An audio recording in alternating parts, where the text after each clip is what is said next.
on the world's first ever supersonic commercial flight, the most exciting aircraft the world had ever seen, twice the speed of sound. This is a one-of-a-kind supersonic plane. Wait, hold on, we gotta go back. 20 years ago, you could fly in a plane going faster than sound.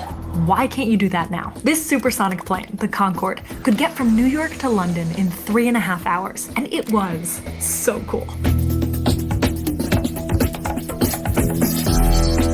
It flew at an altitude so high you could see the curve of the Earth, all while popping champagne. But then, that all changed. The Concorde is no more. Concorde will never take to the skies again. These planes stopped flying, and we never made any more like them. Today, New York to London takes 7 hours. But why? What happened to supersonic planes? And more importantly, can we bring them back? If you ask NASA, the answer is yes. We got to go see their brand new experimental supersonic plane that they're building. Here's what's really huge if true. If NASA succeeds, they could bring back commercial supersonic flight, allowing you and me to fly faster than sound. Supersonic airplanes. X-59, a new supersonic airliner, twice as fast as current airliners. Twice the speed of sound. You're going faster than the Earth rotates. It's the only way to cross the Atlantic. So we're now going supersonic. Yep.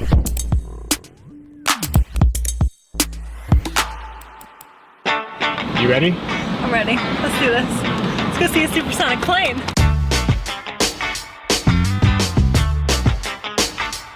When we say supersonic, I know it's faster than sound, but exactly how fast are we talking?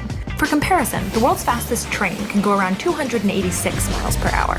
The fastest car goes around 330. Your average Boeing 737 today will cruise at around 520 miles per hour. And once you reach around 767 miles per hour, you're at the speed of sound, also called Mach 1. The Concorde, it went 1,350 miles per hour. For reference, that's roughly the same top speed as a military F-16 fighter jet today. And now, 20 years after the Concorde's last flight, NASA is trying to build a new supersonic plane, and we're on our way to go see it. You've entered the land of the planes and the weird, short palm trees. Let's do it! We're here at Skunk Works, where Lockheed Martin is building a supersonic plane for NASA. This plane is really cool. There aren't that many images of it online. It's possible that we're like one of the only teams to ever see it, which makes me feel awesome. I kind of can't believe that we got this shoot, if I'm honest, because we just emailed NASA and we were like, hey, we know you're working on this supersonic plane. Is there any chance that we can come see it? And they said yes, but there was this very long security clearance process. And then we got this email just a couple weeks ago. You're allowed to come visit on this day for these 2 hours. So here we are. Is that the plane? So this is it. This is the X-59. This plane is beautiful and weird looking. In order to understand what NASA's building here, you need to understand how a supersonic plane actually works. And the best way to do that is, obviously, Legos. I'm just gonna try to fit Legos into as many episodes as possible, okay? This Lego set is of the original Concorde, and it's a plane that was just the physical embodiment of a simple fact about our species, which is that humans just love speed.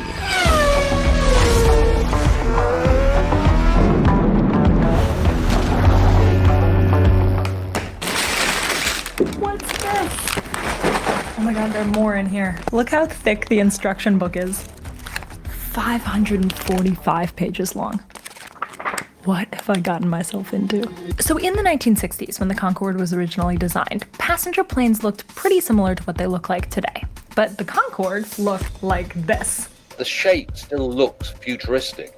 It still looks like every child's paper dart. That's Captain Mike Bannister, the former chief Concorde pilot at British Airways. I flew her for a total of 22 years. Flying Concorde was an absolute joy. You are flying something that's traveling at 23 miles a minute on the edge of space where the sky got darker, where you could see the curvature of the Earth. You're traveling so quickly that you're going faster than the Earth rotates. And when you got close to her, you could see the elegance in design. Now, I gotta actually build this thing.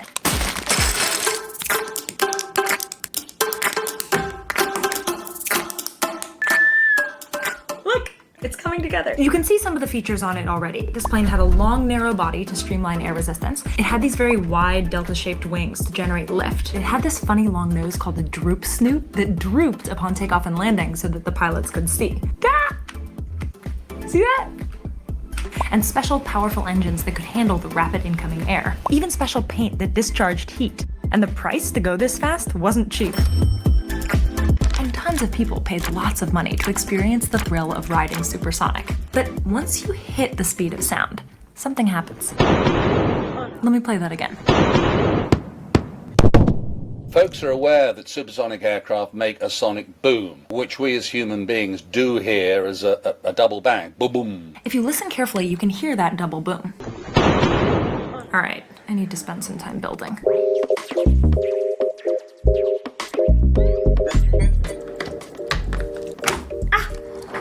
As the plane flies, it pushes air out of its path, creating pressure waves at the front and back of the plane.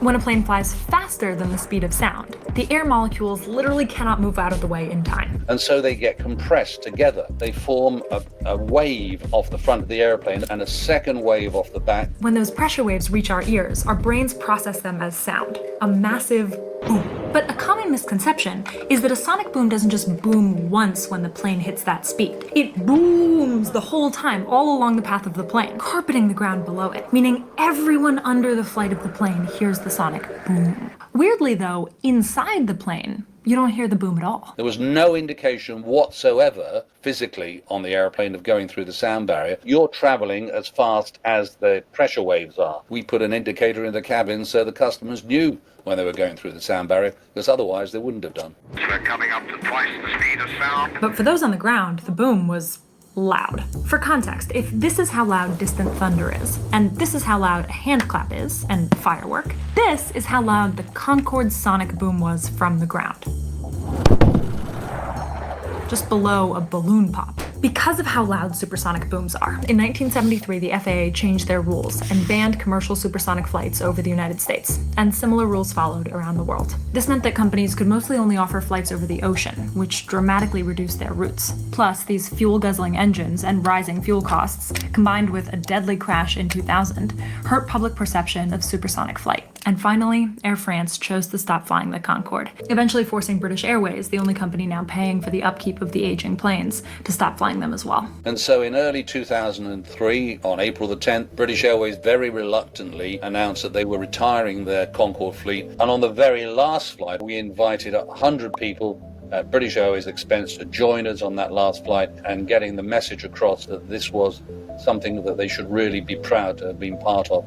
The Concorde was ahead of its time, but even as advanced as it was, it couldn't overcome the problem of the sonic boom. But what if we could fix that? That is what NASA is trying to do. The X-59 is NASA's attempt at fixing the boom problem. It's a single-seater jet that can travel at 925 miles per hour, or 1.4 times the speed of sound, and it's specifically engineered to prove that supersonic planes can be quiet. That's Kathy Baum, the NASA lead on this effort, and these are the leads from Lockheed Martin, Dave Richards and Mike Buonanno. Our goal is to change that regulation so that it says as long as you are below this sound level, then you can fly supersonically over land. To achieve this goal, NASA referenced design features found on the Concorde, including those large delta wings, the very streamlined body, and that narrow nose. But the nose on the X-59 is much longer. There's no way you can miss our 38-foot nose. Unlike the Concorde, this 38-foot carbon fiber nose doesn't move, which means the pilot can't see out the front during takeoff and landing. Instead, they've built a camera at the front that sends a live video feed to the pilot.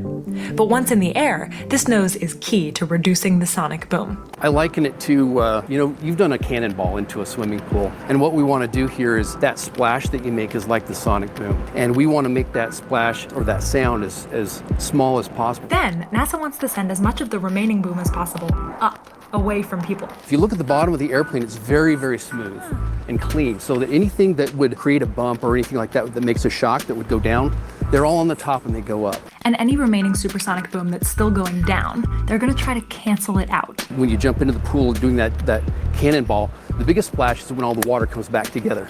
And so there's a big shock on the back end of the airplane. This feature, called the T-tail, creates its own shock that interacts with that boom, canceling some of it out. By the way, I still can't believe that I got to see that plane up close. Like, normally that is really not allowed. How many people have been allowed to be this close to this plane? Well, in the state that it's in right now, we're actually the first. So I'm gonna get fired, but yeah, you guys are the first ones to come in to really. You're not actually gonna get fired, right? No, but I already got yelled at. And so there's no way I can sit? Nope. Okay. That seems fair. I think I pushed it enough.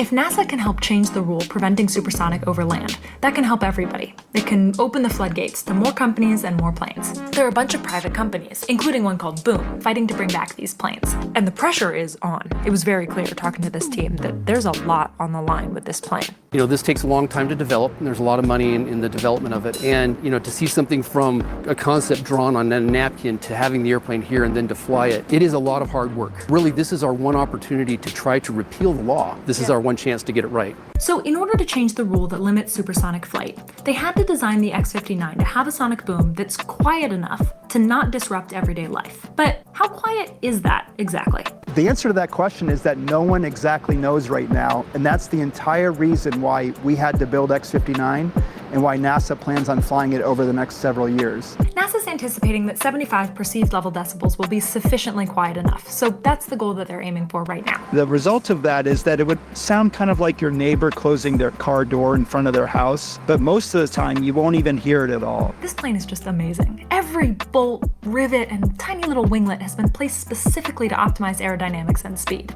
all the way down to the paint. It has a very special anti-static paint. So you know how you walk along and you get static from the carpet?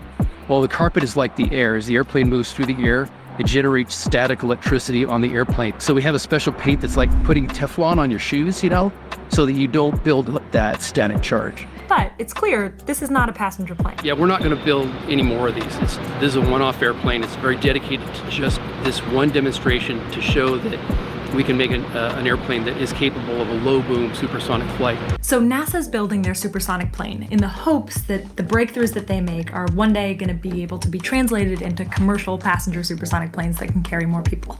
But when? When are you and I going to get to fly in one? When is passenger supersonic flight finally coming back? Not soon enough in my book.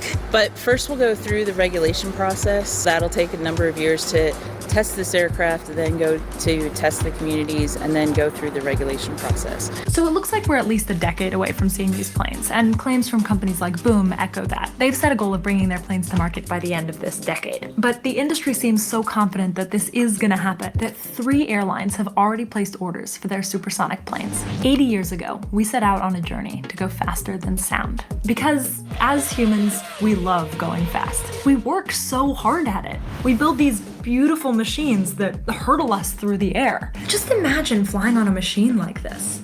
It's just so cool. But the promise of supersonic flight is much more than just being extremely cool. For all of history, being able to go farther, faster has meant greater connection. When our world shrinks in size, it means that we as humans get to explore more of it. And today we have an opportunity to take another leap forward. It'll be our second try. But the good thing about that is we can fix what we know went wrong. Allowing supersonic flights over land is just step 1. New supersonic planes need to be more sustainable. They can't guzzle fuel like they used to. They'll need to be cheaper. They'll need to be able to hold more than just one passenger. But we can do this. It's 20 years now since Concorde last flew, and I really do believe there will be another supersonic airliner offering supersonic travel to the general public in the not too distant future. The future is so bright and it's so achievable. Like, I know that sounds like a cliche, but you can see it. That's really exciting. It really is. Huge if true. Huge if true. Huge